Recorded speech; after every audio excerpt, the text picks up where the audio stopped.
Jesus warned us this would happen, and it's unfolding right now. You are watching this at exactly the right moment. Not because of an algorithm, not because someone shared it with you by accident. You are watching this because what Jesus warned about 2,000 years ago is happening right now, in real time, in front of your eyes, and most people cannot see it. They are walking through it completely blind, eating, working, scrolling, sleeping, going through the motions of daily life without any awareness that the world is shifting beneath their feet in ways that no generation before this one has ever witnessed. Jesus described this moment, he named it, he warned it was coming, and here we are. The question is not whether what Jesus said is true. The question is whether you are paying attention, whether your eyes are open, whether you can see what is happening beneath the surface of the news cycle, beneath the political theater, beneath the economic noise, beneath the cultural collapse that everyone senses but nobody wants to name directly. Jesus warned us, and it is unfolding right now. Most people who call themselves Christians have read Matthew 24. Some have read it many times. But there is a difference between reading words on a page and understanding what those words mean in the context of the world you are living in right now. Jesus sat on the Mount of Olives, and his disciples came to him privately and asked 3 questions. When will these things happen? What will be the sign of your coming? And what will be the sign of the end of the age? Jesus did not refuse to answer.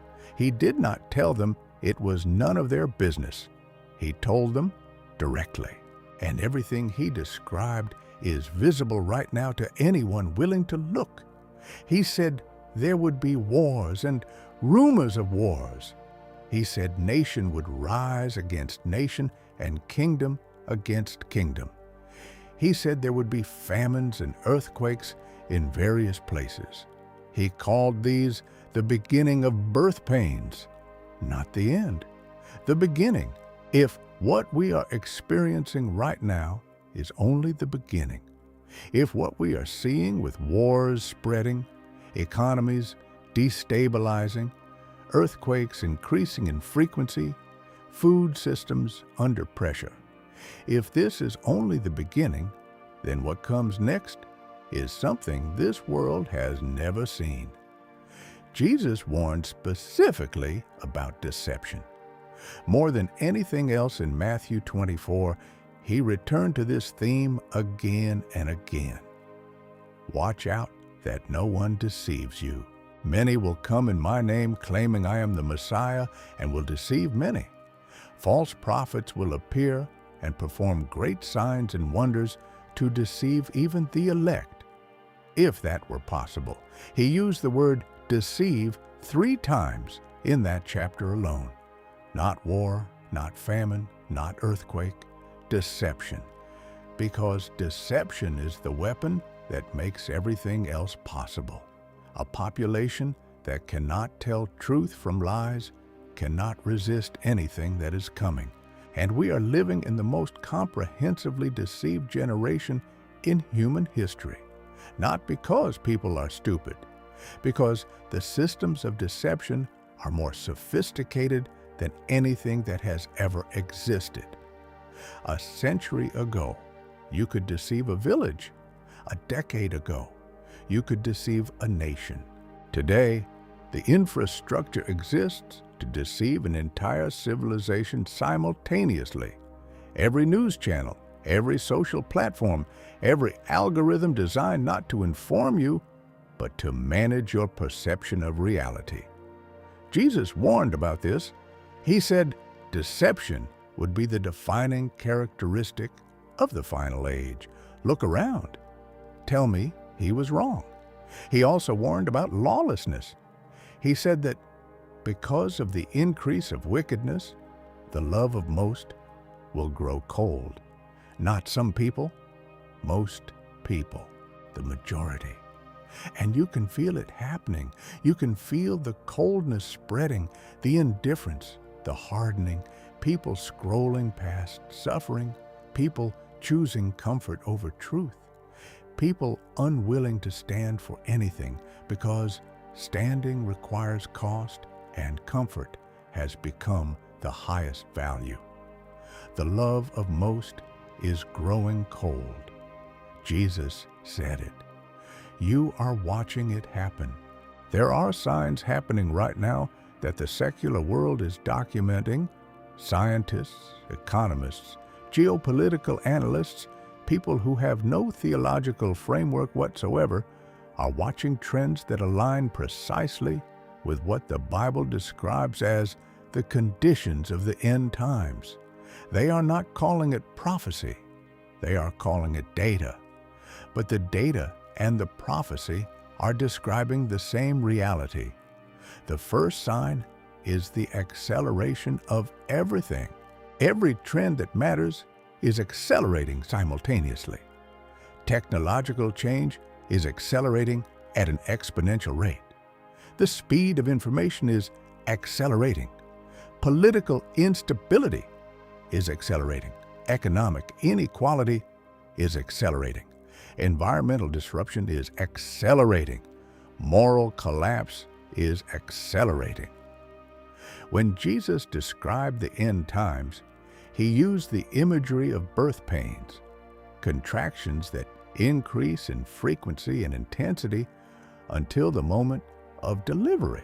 That is exactly what acceleration looks like from inside the process. The contractions are getting closer together. Anyone who has been paying attention for 20 years can feel this. Things are not just changing, they are speeding up.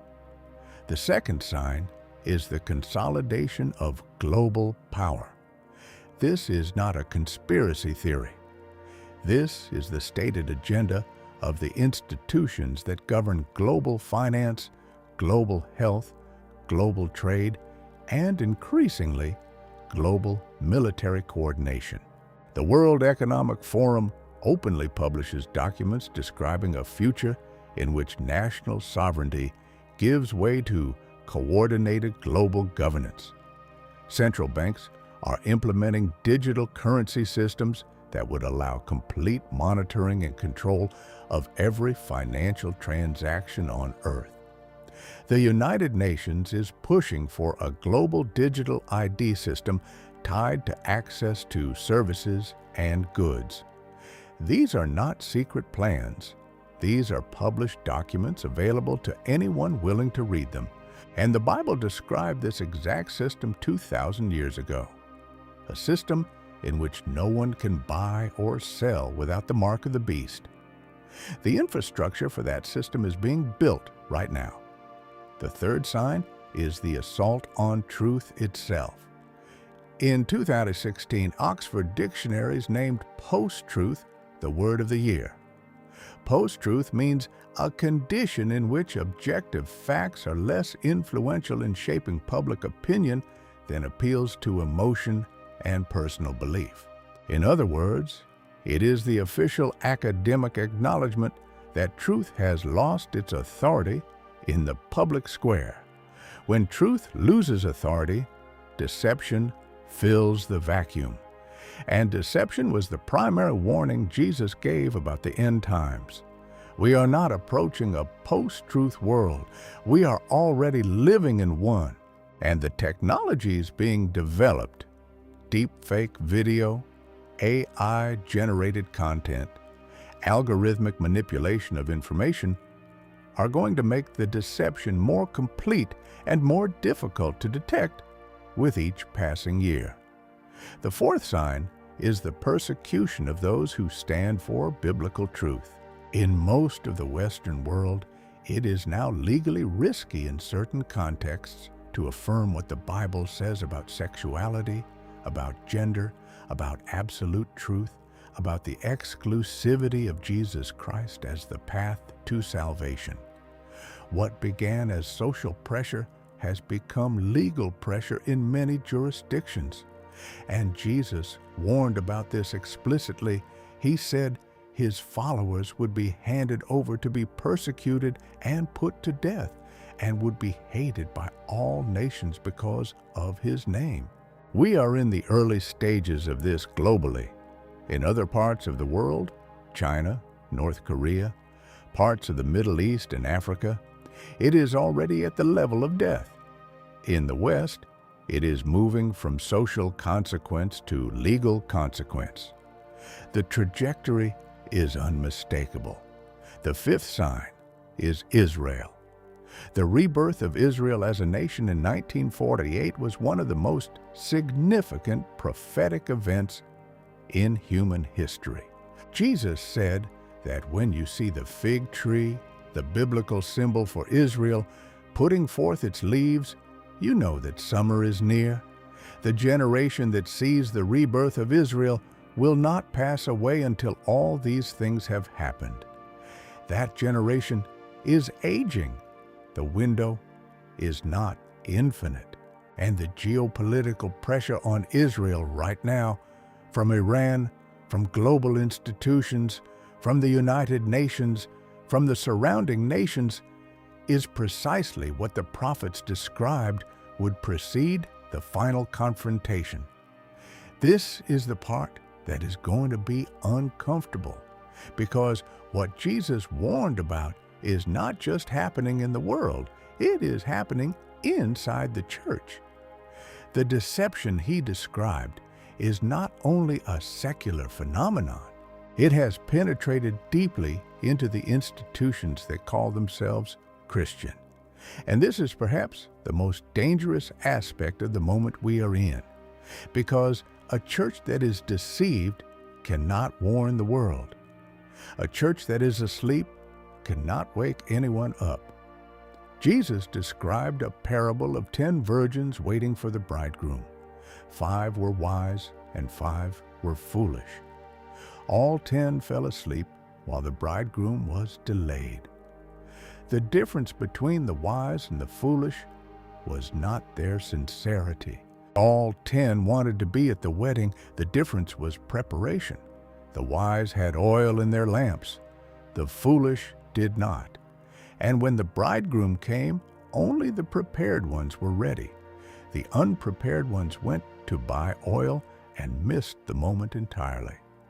Jesus used this parable specifically in the context of his return. The sleeping church is the parable being lived out in real time. How did the church fall asleep? Through comfort, through prosperity gospel that replaced the call to sacrifice with a promise of blessing, through entertainment-driven worship that is more concerned with the emotional experience of the congregation than with the confrontation of truth, through pastors who preach what congregations want to hear rather than what they need to hear. Paul warned Timothy about this directly. He said a time would come when people would not put up with sound doctrine, but would surround themselves with teachers who say what their itching ears want to hear. That time is not coming. It is here. Walk into most churches in America on any given Sunday, and the word judgment will not be spoken. The word repentance will not be spoken. The reality of what is happening in the world will not be addressed. And the congregation will leave feeling good about themselves and completely unprepared for what is coming. The prosperity gospel has done incalculable damage to the body of Christ in the Western world by teaching that faithfulness to God is primarily expressed through financial blessing and physical health. It has produced a generation of believers who have no framework for suffering, no theology of persecution, no capacity to hold on to faith when things get hard. When comfort is the evidence of God's favor, then discomfort becomes the evidence of His absence. And when the discomfort comes, and it is coming, these believers will have no foundation to stand on. The entertainment church has done equal damage. By prioritizing the emotional experience of worship over the intellectual and spiritual formation of believers, it has produced a generation of Christians who feel deeply but know little, who can tell you how worship made them feel but cannot tell you what Daniel says about the rise of global government, who can sing every lyric of every worship song from the last decade but cannot articulate the basic prophetic framework of the New Testament. Feeling is not enough when the pressure of the end times comes. You need to know what is true and why it is true, and you need to know it at a level deep enough that no deception can move you from it. I want to be clear about what I am saying and what I am not saying. I am not setting a date. No one knows the day or the hour. Jesus was explicit about that. Anyone who tells you they know the specific timing is either deceived or deceiving you. What I am saying is that the convergence of signs we are witnessing, the acceleration, the globalization, the deception, the persecution, the alignment of prophetic conditions is unlike anything that has ever existed in human history. And the Bible is clear about what this convergence precedes. What is coming is a period of tribulation that Jesus described as unlike anything the world has ever seen or will ever see again. He said, unless those days were cut short, no one would survive. This is not metaphor. This is not allegory. This is Jesus describing literal future events that will be the most catastrophic in human history. And they follow a period that looks exactly like the one we are living through right now. A period of deception, of consolidation, of global power, of persecution of truth, of moral collapse, of acceleration of everything that is wrong.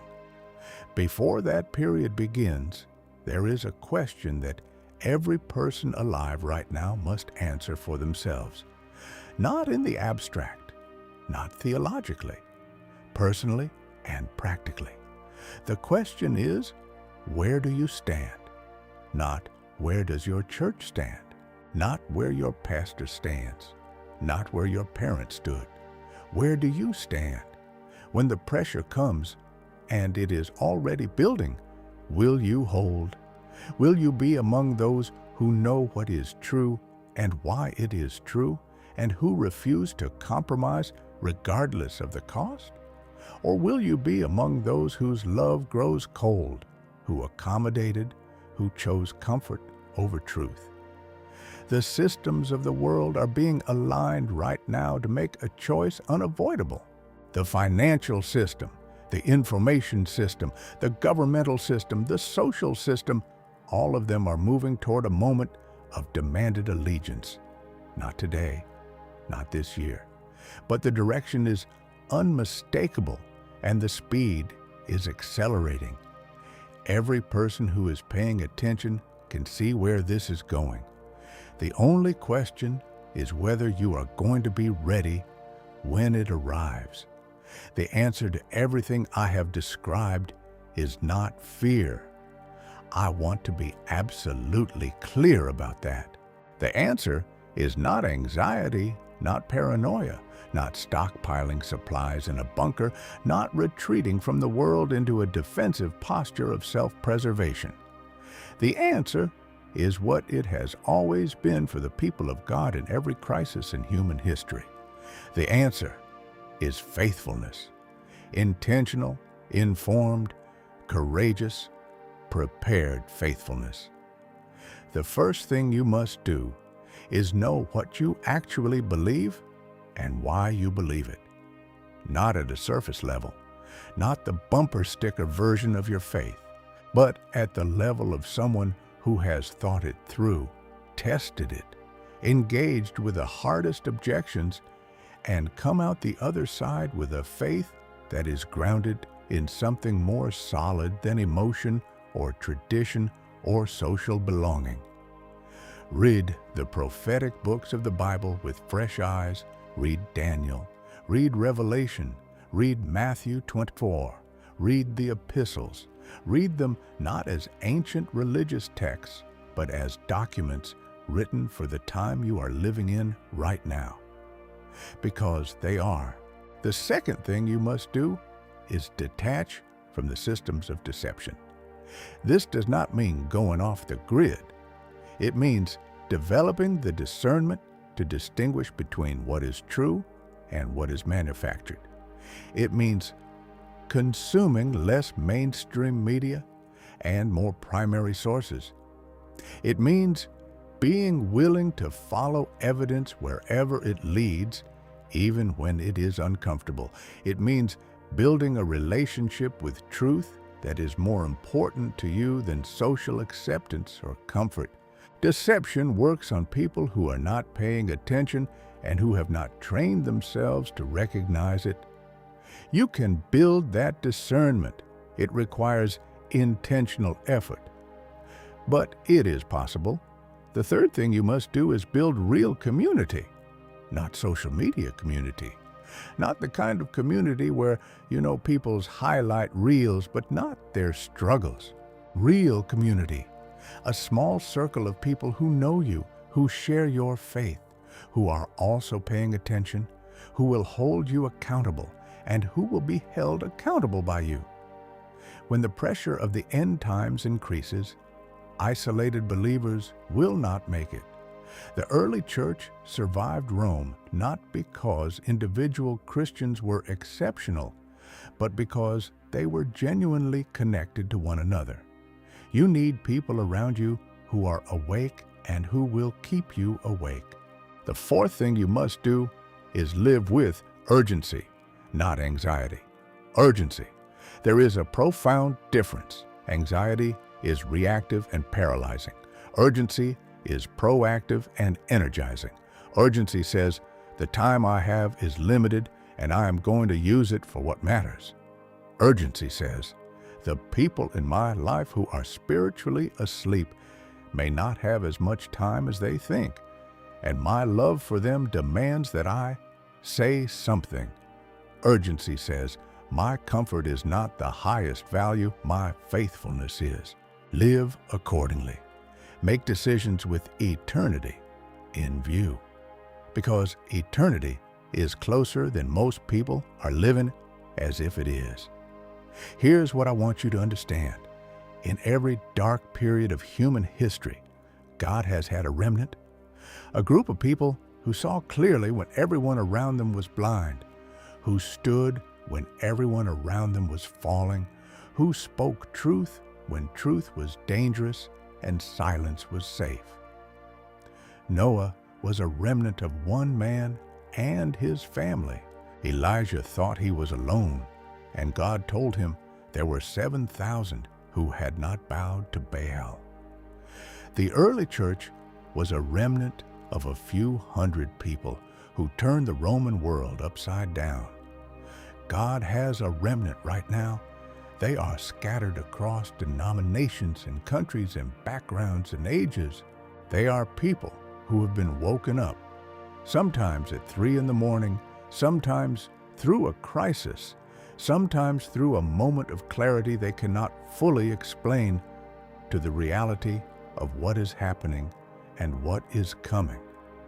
They are people who are paying attention, who are reading their Bibles differently than they did before, whose prayers have changed from comfort-seeking to intercession, who feel the urgency in their spirit even when the people around them are still sleepwalking.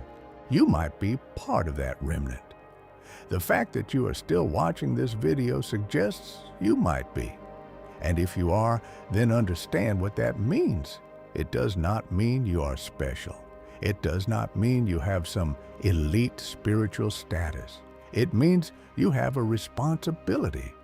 The awake have a responsibility to the sleeping. The seeing have a responsibility to the blind, not to condemn them, not to lord it over them, but to love them enough to tell them the truth, to be willing to have the uncomfortable conversation, to share what you are seeing even when it costs you social acceptance. Jesus warned us.